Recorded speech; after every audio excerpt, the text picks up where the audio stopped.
Oysters are a culinary delicacy around the world, and 1 out of 9 in the U.S. comes from the crystal waters of Willapa Bay in southwestern Washington. The Wiegardt family has been synonymous with quality oysters for more than 100 years. I'm 5th generation. My great-great-great-grandfather came from Denmark. He actually was trying to avoid service in the Army.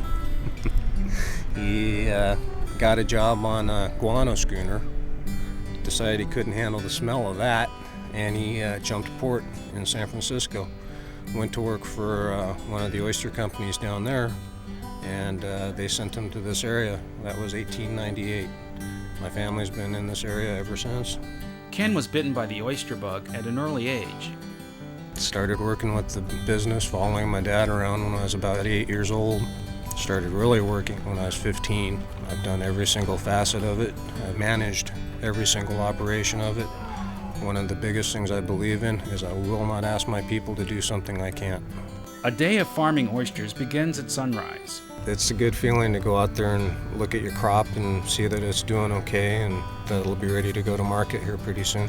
It is very labor intensive.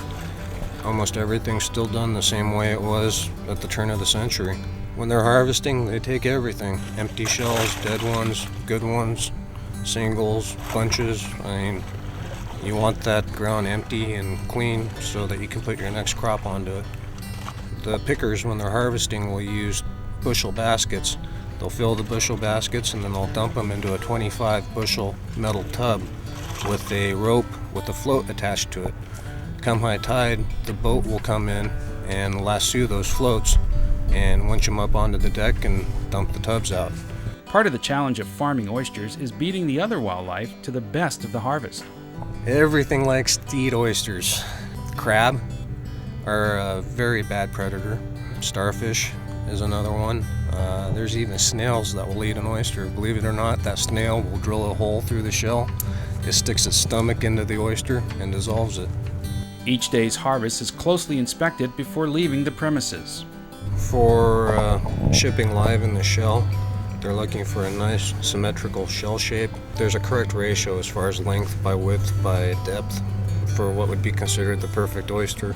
As far as for shucking, after they've been shucked and out of the shell, they're making sure that they weren't cut too badly during the shucking process. They're looking to make sure that the meat quality is good, the color, texture, and firmness of the meat. Of course, size. They'll be graded all the way from extra small up to jumbo, depending on what the customer wants.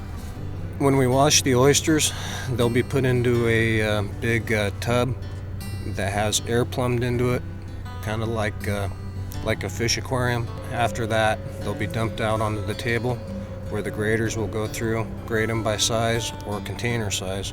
We sell all the way from 8-ounce containers up to 3-gallon containers. It's a process where nothing goes to waste, including the shells.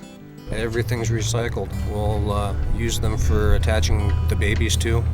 Some people have done some studies on trying to find an alternative source because sometimes there is a scarcity of empty shells. But everything's 100% recycled. There's a reason why Willapa Bay oysters are in such high demand. One thing and one thing only, clean water. Willapa Bay is the cleanest bay of its size in the entire United States, and I really firmly believe you can thank the Oysterman for that. We've fought long and hard to make sure this bay stays clean. If you have dirty water, you can't grow an oyster.